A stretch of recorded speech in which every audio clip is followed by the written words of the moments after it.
राजकीय महाविद्यालय रामगंज मंडी के कॉमर्स यूट्यूब चैनल पर आज हम बीकॉम फर्स्ट ईयर के पेपर फर्स्ट ईएफएम सब्जेक्ट के प्रथम टॉपिक या पहले चैप्टर जिसका नाम है आर्थिक या व्यावसायिक पर्यावरण, अर्थ, अवधारणा एवं प्रकार के बारे में अध्ययन करेंगे। तो सबसे पहले business environment, concept, meaning and types के बारे में इस अध्याय में अध्ययन करेंगे।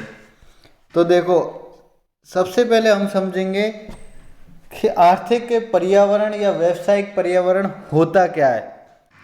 तो देखो, मनुष्य एक सामाजिक प्राणी है और उसे अपने जीविकोपार्जन के लिए अनेक प्रकार की आर्थिक क्रियाएं करनी पड़ती है और इन आर्थिक क्रियाओं पर उसके इर्द गिर्द फैली हुई भौगोलिक, धार्मिक, सामाजिक और राजनीतिक एवं आर्थिक परिस्थितियों का प्रभाव पड़ता है। या इस चीज़ को हम छोटे रूप में समझे तो यह कहा जा सकता है कि मनुष्य की आर्थिक क्रियाएं उसके चारों ओर फैली हुई परिस्थितियों या शक्तियों की उपज है। मनुष्य की धनोपार्जन संबंधी सभी गतिविधियां उसके चारों ओर व्याप्त वातावरण में प्रभावित हुए बिना नहीं रह सकती।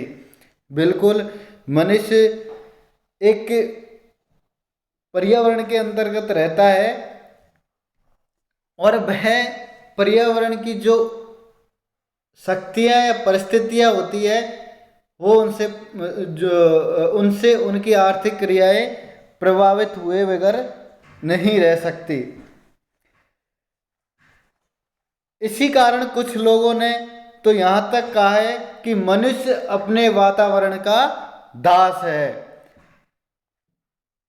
तो इसी परिप्रेक्ष्य में यह कहना भी युक्ति संगत है कि आधुनिक युग में मानव मस्तिष्क ने वैज्ञानिक आविष्कारों एवं तकनीकी विकास में पर्यावरण को नियंत्रित कर उसे अपने अनुकूल ढालने का प्रयास किया है और मनुष्य की आर्थिक गतिविधियां पर्यावरण से प्रभावित होती है। तो यह तो हुआ एक सामान्य जानकारी। उसके बाद हम आगे बढ़ेंगे आर्थिक या व्यावसायिक पर्यावरण की अवधारणा या उसका मीनिंग ऑफ इकोनॉमिक एनवायरनमेंट। तो उसमें देखो, आर्थिक पर्यावरण की जो अवधारणा है वह एक बड़ी जटिल एक जटिल है और एक व्यापक अवधारणा है। कैसे कि आर्थिक पर्यावरण का अर्थ समझने के लिए सबसे पहले हम इसको दो भागों में बांटेंगे या इस आर्थिक पर्यावरण है उसको दो अलग अलग शब्दों से मिलकर बना है, आर्थिक और पर्यावरण, इकोनॉमिक प्लस एनवायरनमेंट। तो अब हम पढ़ेंगे इसके आर्थिक या व्यावसायिक। ये थोड़ा गलत हो गया, मिसप्रिंट, तो इसको करेंगे व्यावसायिक।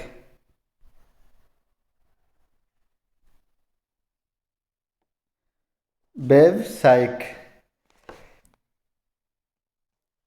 ठीक है। तो आर्थिक अथवा व्यावसायिक का अभिप्राय मनुष्य द्वारा अपनी आवश्यकता पूर्ति तथा धनोपार्जन के उद्देश्य से की गई उन सभी क्रियाओं को आर्थिक क्रियाएं कहा जाता है जिन्हें मुद्रा के मापदंड से मापा जा सकता है। इन आर्थिक क्रियाओं का संबंध मनुष्य की उपभोग, उत्पादन, विनिमय, वितरण तथा राजस्व संबंधी क्रियाओं से हो सकता है। आर्थिक क्रियाओं के अंतर्गत उन सभी मानवीय निर्णयों का भी समावेश होता है। कौन से निर्णय? क्या उत्पादन किया जाए, कितना उत्पादन किया जाए, कैसे उत्पादन किया जाए, उत्पादन का संगठन कैसा हो, उत्पादन का वितरण किन किन में किया जाए, अल्पकाल में मांग एवं पूर्ति, डिमांड एवं सप्लाई में असंतुलन को कैसे दूर किया जाए, अर्थव्यवस्था में संरक्षण एवं विकास कैसे किया जाए। इन सभी मानवीय निर्णयों का समावेश भी आर्थिक क्रियाओं के अंतर्गत सम्मिलित किया जाता है। उसके अलावा उसके अलावा इसके व्यापक दृष्टिकोण को देखें या व्यापक दृष्टि से देखें तो आर्थिक क्रियाओं का अभिप्राय निजी तथा सार्वजनिक क्षेत्र की उन सब क्रियाओं से है जो उद्योग, कृषि, व्यापार, बैंकिंग, बीमा, परिवहन एवं संचार, अंतर्राष्ट्रीय लेन देन, मूल्य स्थायित्व तथा वितरण आदि के रूप में धनोपार्जन अथवा समाज में आर्थिक मूल्यों के विकास एवं विधायन के लिए संगठित एवं संपादित की जाती है।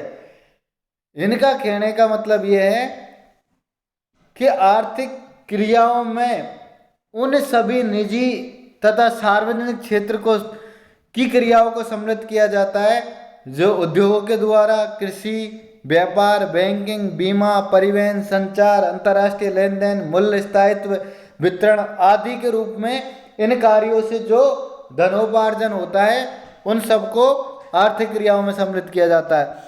आगे हम पढ़ेंगे पर्यावरण क्या होता है, एनवायरमेंट बोलते हैं इसको, वो उसका अभिप्राय क्या है। तो देखो,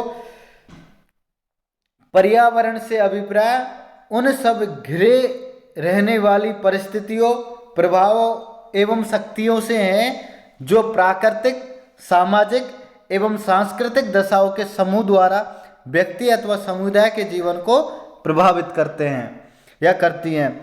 दूसरे शब्दों में हम कहें तो पर्यावरण का अर्थ उन निकटवर्ती प्राकृतिक दशाओं, सामाजिक एवं सांस्कृतिक परिस्थितियों तथा मानवकृत शक्तियों से हैं जो व्यक्ति अथवा समुदाय के आर्थिक जीवन एवं क्रियाकलापों को प्रभावित करती है। आगे हम देखेंगे आर्थिक अथवा व्यावसायिक पर्यावरण क्या है। आर्थिक अथवा व्यावसायिक पर्यावरण क्या है।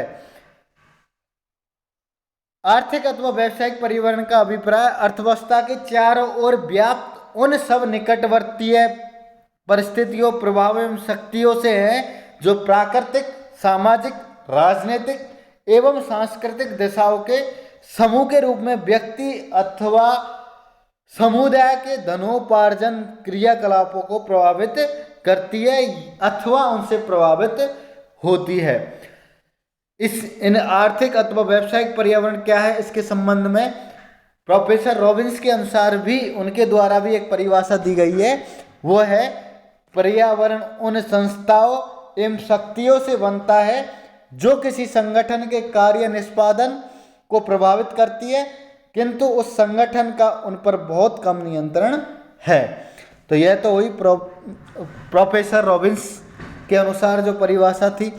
आगे हम देखेंगे अब आर्थिक पर्यावरण के अध्ययन के उद्देश्य या आवश्यकता।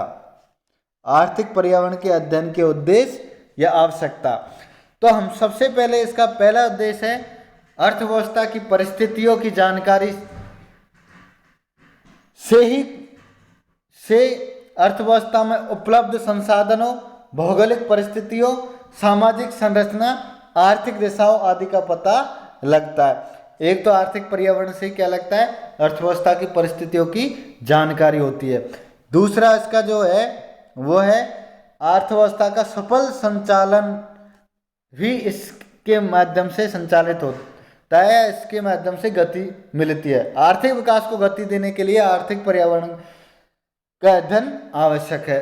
तीसरा हम देखेंगे आर्थिक पर्यावरण में परिवर्तन की जानकारी के लिए भी आर्थिक पर्यावरण का अध्ययन जरूरी है क्योंकि इसमें निरंतर परिवर्तन होते रहते हैं। बिल्कुल, बाधाओं की जानकारी भी आर्थिक पर्यावरण से कौन कौन सी, आर्थिक क्रियाओं के सफल संचालन तथा आर्थिक विकास में आने वाली पर्यावरणीय बाधाओं की जानकारी के लिए भी इसका अध्ययन जरूरी है। पांचवा, नए संसाधनों एवं अवसरों की खोज के प्रयास करने के लिए भी आर्थिक पर्यावरण का अध्ययन आवश्यक है। छठा, पर्यावरण को आर्थिक विकास के अनुरूप ढालने के लिए भी आर्थिक पर्यावरण का अध्ययन आवश्यक है। सातवां, आर्थिक क्रियाओं में समन्वय स्थापित करना और आर्थिक विकास के लिए जरूरी है, अतः पर्यावरण का अध्ययन समन्वय स्थापित करने में मदद करता है। यह भी आर्थिक पर्यावरण को पढ़ने के कारण है। 8वां, आर्थिक नीति निर्धारण के लिए भी आर्थिक पर्यावरण का अध्ययन आवश्यक है। आगे हम पढ़ेंगे पर्यावरण का वर्गीकरण या स्वरूप, क्लासिफिकेशन फॉर्म्स ऑफ एनवायरमेंट्स। तो पर्यावरण को मुख्य रूप से दो भागों में वर्गीकृत कर सकते हैं। पहला प्राकृतिक एवं भौगोलिक पर्यावरण, नेचुरल एंड ज्योग्राफिकल एनवायरनमेंट। इसके अंतर्गत देश की भौगोलिक स्थिति, भूमि एवं धरातल की बनावट, धरातल का विस्तार एवं प्राकृतिक संसाधनों जैसे जल स्रोत, खनिज, वन, पशुधन, ऊर्जा के स्रोत तथा जलवायु आदि है। इनका मानव के आर्थिक एवं सामाजिक जीवन के क्रियाकलापों पर बहुत प्रभाव पड़ता है। दूसरा, आर्थिक एवं सामाजिक पर्यावरण। इसके अंतर्गत स्वयं मानव द्वारा तैयार की गई उन परिस्थितियों और दिशाओं का समावेश होता है जो मानव जीवन को समृद्ध, सुखी, व्यवस्थित करने, स्थायी विकास एवं शांति के लिए आवश्यक है।